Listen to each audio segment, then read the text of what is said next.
Riviera Radio, the long-standing English-language radio station based in Monaco and serving the French Riviera, was acquired a few months ago by London-based Capital, or rather by Global. The group has revamped the studios and the station's image and launched a major traditional promotional campaign.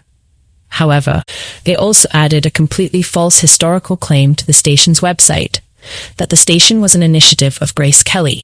We therefore asked Grant Benson and Kevin Turner, former Radio Caroline DJs and the station's co-founders, to tell us the real story.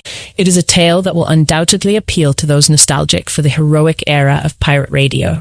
The disputed statement here is the statement in question, found at this link. Founded over 35 years ago, Riviera Radio was born from an initiative by Princess Grace to serve the English-speaking community along the French Riviera, from Monaco to Saint-Tropez. Princess Grace let us start by noting that Princess Grace did play a role in Monegasque broadcasting. She personally switched on the first VHF TV transmitter for Tele Monte Carlo in the 1950s. However, there is no evidence that she played any part in the story of Riviera Radio. Grant and Kevin, 2026 Sovereign here then, is the full story of Riviera Radio, as told by Grant and Kevin. We're here with I'm Grant Benson. We're here with my mate Kevin Turner, and we're talking a little bit about the very early days, or almost, if we like, the early days of Radio Sovereign on the Côte d'Azur and its metamorphosis into to Riviera Radio. Now, the reason I'm getting Kevin involved is that his memory is far superior to mine, and I think he was probably more instrumental in the whole project than perhaps I was. Now, Kev, you were working Radio Sovereign as we'll call it a pirate station in London. Yep. With John Kenning. Yep. That was very successful for how long? It came on the air in the spring of '83 and it finished... Can I just turn your microphone over a bit? It's fallen over. It's fallen over, yeah. Can you try use use the magnet. The magnet, slide it off, and there you go. And then we can get a better signal from you. Yeah, okay. Pick it up again. So it was on the air for what, a couple of years? Less than a year, actually. Right. Spring '83, it ended on the 2nd of January 1984. I actually did the last programme. And John had already heard about English radio on the Côte d'Azur, broadcasting from Italy. And so he made an exploratory trip down. Was that the one with me? When I came in? All right, yeah. Which I think was before Sovereign Twickenham had closed. Yeah, you're right, because I remember that we came down, when we were talking about this the other day, we came down in his mini, had a great week. I totally sold the idea of the Riviera to him, which is not difficult, obviously. He saw the kind of the shambles that Radio Nova had become, the previous English language radio station. He saw that there was perceived a market, there to be a market down there. And we came back, and he actually offered me a gig on Radio Sovereign in London. So thinking back on it, Sovereign. So we digress a fraction there. So we came back. You had sold it to him initially. I confirmed it, and he then proceeded to wind up Sovereign London, I assume. Sovereign Twickenham basically had to close because the game then was that even though the radio station didn't have a licence, the way the system worked was that they... well, for want of a better word, they raided you, they visited you, they made various measurements, took various notes, and went away and prepared a case for prosecution. That took 6 months. All right. And then what would happen, and Sovereign John Kenning had been to court once already, and all that they did was they paid a fine, a few £100, slap on the wrists, and literally went back to the base and turned it all back on again. So it was a few hours off the air. What happened on the second court case that made John decide that he couldn't continue in London was that the judge ordered transmission equipment be confiscated, and this was the clincher for John, his very extensive and valuable record collection. That would have been seized as well. Okay. And John just wasn't prepared for that to happen. And so, as you say, the idea of doing radio on the Côte d'Azur had been put into his mind. And so really what we did was we packed up the entire radio station into a container and shipped it down to Italy. Because I've been sent down as, I've been sent down as the pathfinder, if you like. I'd secured some property in Vallecrosia. Yep. I think we'd done a deal with the transmitter site just close to Bordighera, again very close to the French Riviera. I bought a transmitter from Milan. I remember driving. I didn't even know how to spell transmitter, let alone what I was looking for. But I had a wad of cash in my back pocket. Went up to Milan, bought a transmitter, came down. We had a local fixer, this guy Oscar Porfirio, who helped us with a lot of sort of the local logistics on the ground, so to speak. Obviously, what always strikes me a little bit is its youthful naivety. You know, we really hadn't got a clue what we were doing, or at least I speak for myself. The incident that reminds me of that is when we came to put the aerial mast up. We got a couple of locals from a village that we used to live in, Siborga, to dig the hole.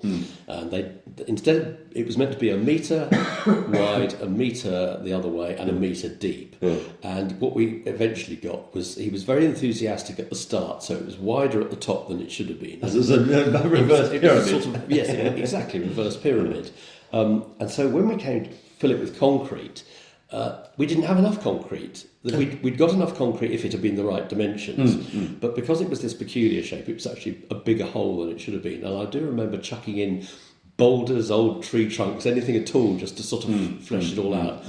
But we did. We put the concrete base down, and we, as instructed, put these 4 bolts sticking upwards through it in each corner. And then when the mast eventually arrived from the UK, it was a Versatile, one of these wind-up jobs. From a mate of mine, a guy called Ian Marshall. And a very good mast it was too. Sadly, it had got bent during transit. I'll come back to that. Anyway, so we popped the base on and did up the nuts, and that seemed to work. And as you say, I think we gave quite a creditable impression of people that knew what they were doing. And then we had to attach these 3 dipoles to the top of the mast, and they came from a company in the UK called J-Beam, who very handily had supplied this little bit of paper as to what to do. And we instructions, I think it's called. Yeah, I think you may be right. And we did stick to the instructions, and it said these must be spaced exactly such and such distance apart, and you must attach the cables in a certain way. And we did all that. But we, neither of us had put up an aerial like that before. We weren't engineers. No. Yeah. So it was all sitting there ready to go. And as you say, the transmitter came down from Milan. You actually bought a very good transmitter, even if you didn't know it. Yeah. I'd done good. I think I chose it by the pictures. Yeah. The 2 big suppliers in Italy at the time were Itelco and Elpro. Elpro. We went to Elpro. We went to Elpro. So I think they gave me sandwiches when I got there. And it's easy to buy me. It came down on the back of a truck. Right, yeah. I always remember it completely exposed to the elements. They didn't seem to think, I suppose they thought, well, it's Italy summer, it doesn't rain. Yeah. Anyway, they came down and they connected it all up. And I remember thinking, well, I hope it works, because if not, if you get an aerial wrong and you put a high-power transmitter in it, it goes bang, and you've done a lot of damage. And the man from Elpro seemed relatively happy with what we'd done, connected it all up through the switch. The meter went way over 2 kilowatts. And he looked at the what's called the reflective power coming back down.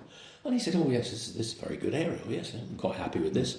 And off he went. And even though the site, Bordighera Alta, wasn't as high as Siborga, where Radio Nova broadcast from, it was probably less than a couple of 100 metres above sea level. Siborga's about 500. Because it was on a little cap, a peninsula sticking out, it did very well. It got into pretty much everywhere. So we were 104.1? Yeah, 104.1. Which was debatable whether it was in or out of the permitted band at the time, wasn't it? Because I think, wasn't it supposed to finish at 104? It was supposed to, but there were some Italian stations sort of nudging up to 104.5-ish, something like that. And I do remember with the frequency, we had to go and do a little bit of negotiation with Radio San Remo, who, when we looked it all up, in Italy at the time, you registered your frequency as opposed to being given a license for it. And when we did the research, we discovered that even though in Bordighera and along the Côte d'Azur, 104.1 seemed clear, Radio San Remo had registered the frequency for somewhere the other side of San Remo. And so I remember we went over and had a quick chat with them, and they were very reasonable people. I remember we sat down, and it was a guy called Cremieux was the owner of Radio San Remo, or was he 103. But anyway, And we said, this is what we're going to do. We don't think we're going to cause you any interference because our beam is literally the opposite direction. And Bordighera itself was hidden from his transmission area by another cap. So they said, go for it. And if it does cause interference, we'll let you know. Because I think actually when you switched the whole thing on, I've gone back to the UK. I've gone back to Radio Carolines. I don't think I was around at that time. Correct me if I'm wrong here, because my memory. I think you're right. Yeah. I mean, what was the signal like? You switched it on. I'm sure that being the anoraks that we are, the first thing you did was go down the coast and listen to it. Absolutely right. We didn't have the link ready from the studio in Valacrosia up to Bordighera. So we put a test tone out, simple test tone. Because notoriously they always do better than music does in terms of modulation. Yeah. And we jumped in John Kenning's MIDI and we drove down the coast. And he kept going, this is incredible. We went through Monton, we went through Monte Carlo, we got as far as Antibes, we went past Antibes, and it was still, there wasn't a problem with the signal at all. And so we spent the afternoon checking it out as far as we could. I can't remember how far we got, Cannes maybe, and it was still good there. Did it get into Nice? It got into Nice better than Nova had. It still didn't get deep into Nice. Right. But the bits of Nice that are on the coast, and a way in, I'd say nearly to the centre of Nice, but certainly no further than that. The signal was pretty good there, certainly, as I said, better than Nova's had been. And so we turned around and came back. A guy called Dave Bowman came down shortly after with the link. For the studio. I think I was around for that because we had to send a cable from the studio to the block of flats behind the studio where the uplink transmitter was. Yeah, I was around for that bit. I remember that, yeah. I can't remember who climbed onto the roof of that building. Not me. It certainly wasn't me either. I really don't. I don't do heights, and I don't think it was Dave. I think we might have persuaded somebody local. Somebody local, braver than us. Anyway, they went up and we established the link between the studio and the transmitter, and everything seemed to be going quite well. We were on the air. We came on at 6 in the morning, which we later extended till 5, and I think we finished at about midnight or 1 o'clock, something like that. So hang on, let's run through the on-air stuff then. Right. To start with, I did breakfast, which I think was 6 till 10. I think it was all 4-hour slots. Okay. I think then it was Mark Desani. You're probably right. Who was previously on Radio Previously on Nova. And Nova shut down literally a day or two before we came on with Sovereign. So he was available. John Kenning did the afternoon. Who's the owner, obviously. And we'd had another guy come down with us called Mike Mendoza. Oh, he was great. I mean, I'm still in touch with Mike. He went on to do LBC in the UK. Did quite well for himself. Talk radio. He didn't stay around very long, but he certainly, I think he was there in the early days. I think he's also a politician in the UK now. Oh, that's interesting. Yes, I could see Mike doing that. And then I think the Late Show was, I think that was Stuart Clark. That would figure. Who's now quite a big journo in Irish press. Irish music Hot Press, I think, is what he works for. So we had about 20 hours or so of broadcasting a day. And then there was a knock on the door about 3 weeks after we'd started. And it was a man from the state broadcaster, Rye. And he came in, he was very pleasant, but he said, "You're causing us problems up the valley." That was the link transmitter. Because it was a band 3 transmitter. Now, back in the UK, VHF television had long ceased to exist then. And we rather naively assumed that the frequency was clear in Italy as well. It didn't. We had no idea. It could have been the police for all we knew.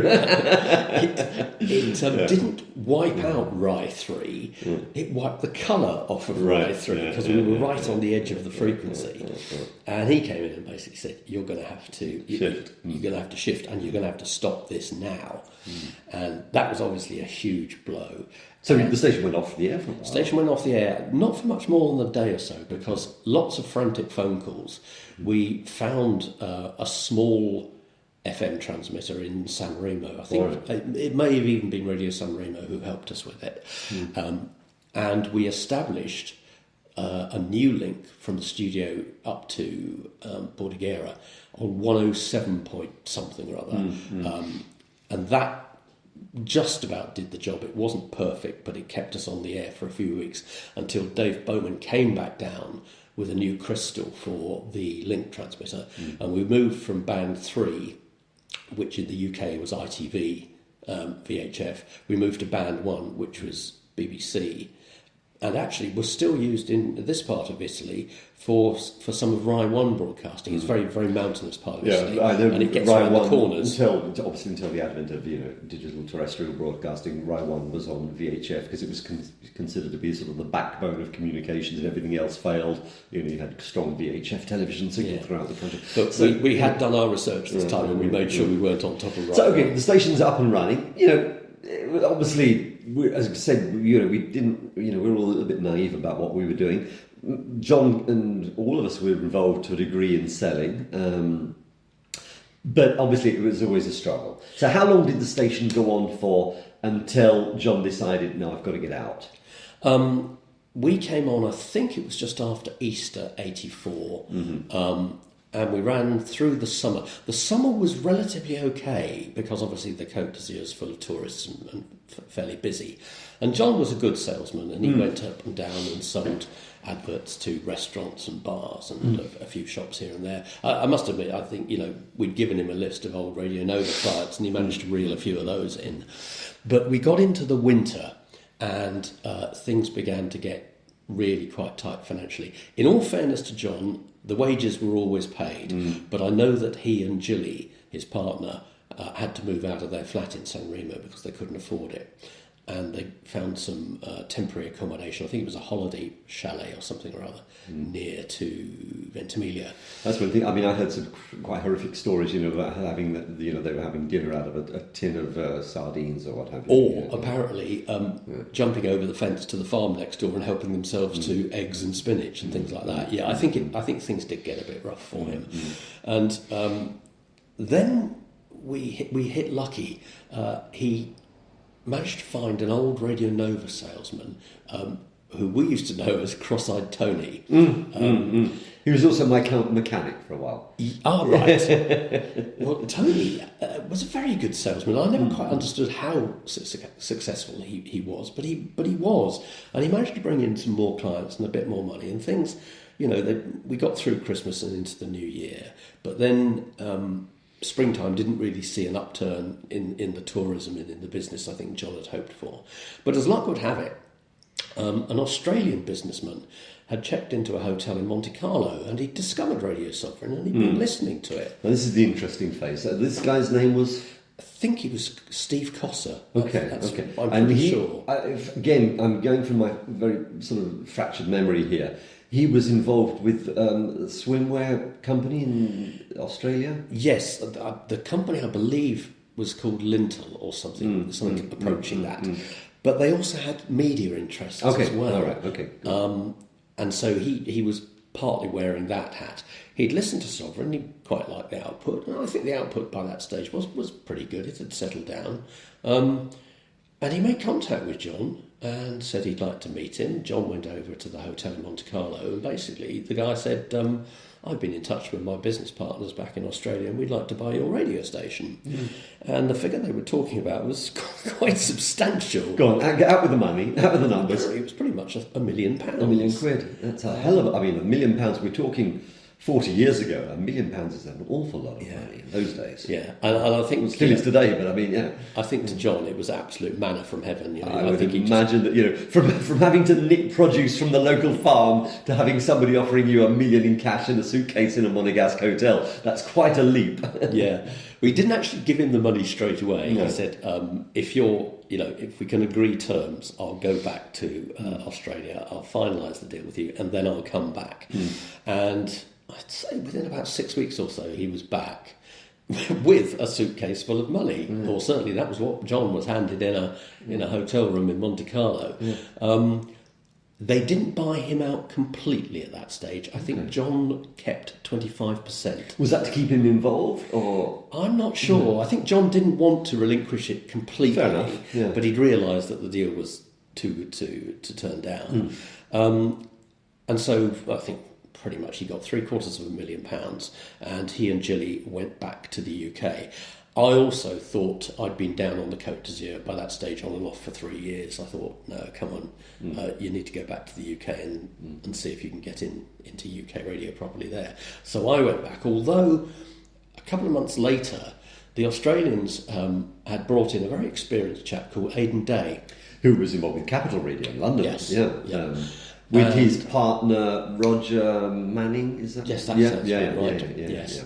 And Aidan called me up, and I went up to see him at his place in, I think it was Kensington, somewhere near Kensington, with a view to me going back. And I was tempted, but I thought, no, I really want to see if I can do stuff in the UK. But at that point, the Australians were still only 75% owners, but that gave them complete control effectively. They'd got a guy called Andy Gemmell-Smith, who was well known in the UK as an engineer, as a radio engineer. He'd done offshore radio transmitter engineering and built up a very successful studio business called Alice Soundtech. And Andy came down and he changed the aerial system at Bordighera, and with a great flurry of publicity, the Australians rebranded the station as Riviera Radio. Whilst it was still based in Italy. Based in Italy. Okay, this wasn't always clear to me. Yeah. Within a year or so, they bought John's remaining 25% out. They called him up and just said, we want complete control. And they negotiated a figure. I think he got his 250,000 and a bit more on top as a sweetener. So they were in complete control by that stage. And I believe then the negotiations with Monaco started to actually move the station over there. They did a deal to get some premises down by the port, very close to, if not within, Radio Monte Carlo's. It's in the same building. There's a whole row of buildings. A lot of there's some ships chandlers. It goes to where the I think it's the yacht club used to be. There's the Rascasse at one end, bar. Stars and Bars down the other. I think it's gone now. I'm not sure, but anyway, it's practically in the same building. And so from that point, that is basically the story of how Riviera Radio was born. I mean, as we know, Riviera Radio then went through a number of ownership changes. The Australians eventually sold out to Capital Radio. Yeah. And then I think the Barclay brothers involved. Yeah. There was a Swedish group involved, if I'm not mistaken. Then Macquarie, I think, were involved at some stage. Macquarie, I think, is Australian again, isn't it? Yeah, very big Australian industrial group. And then, of course, there was that the American group that had it fairly recently. They have a number of broadcast interests, minor broadcast interests in the States, to the current situation where it's global. Heart or global, yes, global, Exactly. Or effectively Capital again. Yeah, exactly. So the whole thing's come in full circle. Because I remember there was a time, actually, I think Chris Tarrant from Capital Radio, for one summer, he broadcast his programmes from Monaco for Riviera Radio. Yeah, I think you're right. I mean, for a while, the sound on air was just like Capital. They'd taken the same jingles and re-sung or revoiced them. Which is exactly what has happened now with Heart and Global. Yeah. And I think for a while, they were still broadcasting from Italy. They got the studio base in Monte Carlo sorted fairly quickly, and they then had to link back to Bordighera. But obviously the intention was, and eventually it happened, that they put a transmitter on the Monte Carlo which is the big 106.5 that you hear now, and a smaller one, 106.3 in the gardens, the Jardin, because obviously up on the Monte Carlo the signal is rather prone to fly over the top of Monaco than go into it. So they've got very good coverage. I mean, Radio Nova, Radio Sovereign, we always used to say from San Remo to Saint Tropez. But it never got into the big metropolis. No. That's no. The one thing that we did do with Sovereign, in spite of the fact that people were surprised about it, was we fairly swiftly, in the first couple of weeks, switched to mono. We discovered that mono travelled better. Yeah, a lot of people have done that in stereo. Italy as well. Yeah. And if you could put a pilot light on so that the stereo lights up on people's car radios, they're none the wiser. Which we did. Yeah. Kev, thanks for that. I tell you, one of these days, we'll have to get perhaps some other people involved in this as well. Because there's also there's the Electro 108 chapter, which I was involved in. There was the Sunshine Radio, which our mate Mark Ditzani was involved with as well. Is anybody else that I missed? There was Coast, the religious station. Yes, they became great friends and very helpful too. It wasn't as if we were competing. No. We all helped each other out. The devil and the deep blue sea at the other end. Kev, great, thanks for that. And You're welcome. talk to you again soon. Okay. Ta-ra.